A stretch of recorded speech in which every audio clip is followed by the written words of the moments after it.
पीछे चलती है। और दीपक, मंत्री है कि रोकूंगा आपको। मंत्री कैलाश विजयवर्गीय कुछ कह रहे हैं, सुनाते हैं आपको।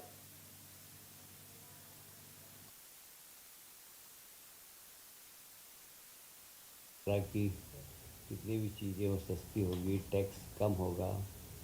और उन्होंने ये भी कहा कि समय की मांग है कि एक बार जीएसटी की समीक्षा हो। तो इससे मुझे लगता है कि सामान्य लोगों को टैक्स में राहत मिलेगी और थोड़े से इसका लाभ मिडिल क्लास, लोअर क्लास, इस सबको मिलेगा। तो मैं माननीय प्रधानमंत्री जी को इस अच्छी घोषणा के लिए, जन कल्याणकारी घोषणा के लिए बधाई देता हूँ। इस बार आपको मालूम होगा, स्वतंत्रता दिवस में हमने एक नवाचार किया है। हमेशा स्वतंत्रता दिवस पर प्रधानमंत्री जी का एक भाषण आता था, मुख्यमंत्री जी का, और उस मुख्यमंत्री जी का भाषण को लगभग 45 मिनट 50 मिनट तक हम पढ़ते थे और लोग उसको कोई गंभीरता से सुनता भी था। इस बार माननीय मुख्यमंत्री जी ने स्वतंत्रता दिवस के पहले हम 4-5 लोगों की बैठक रखी थी।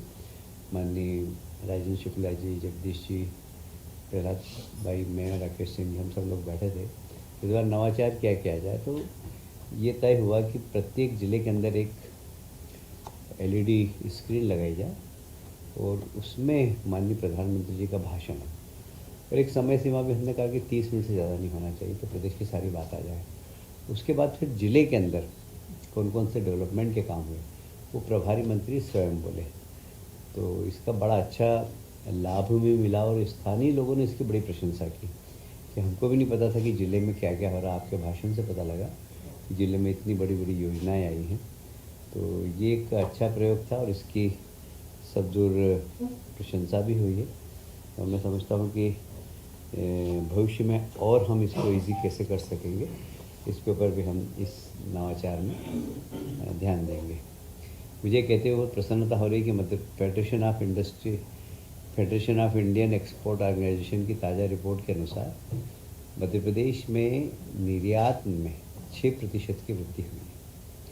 मध्य प्रदेश वित्तीय वर्ष 24-25 में अपनी रैंकिंग में सुधार करते हुए अब तक का सबसे ज़्यादा 66.218 करोड़ रुपए का निर्यात किया है। ये लगभग 6% पिछले वर्ष की तुलना में ज़्यादा है। और इसमें सोयाबीन, फार्मेसी और इंजीनियरिंग गुड्स, इन सब में काफ़ी प्रगति हुई है। और मार्केटाइज एक्सपोर्ट में लगभग, जैसे मैंने बताया आपको, कि 66,218 करोड़ का योगदान है, जबकि स्पेशल इकोनॉमिक जोन में और सूचना प्रौद्योगिकी में 4,038 करोड़ का योगदान है। इस क्षेत्र में हम पिछले वर्ष तक राष्ट्रीय स्तर पर 15वें स्थान पर थे, अब हम 11वें स्थान पर पहुंच गए और हम अगली बार और कोशिश करेंगे कि मध्य प्रदेश का निर्यात और बढ़े।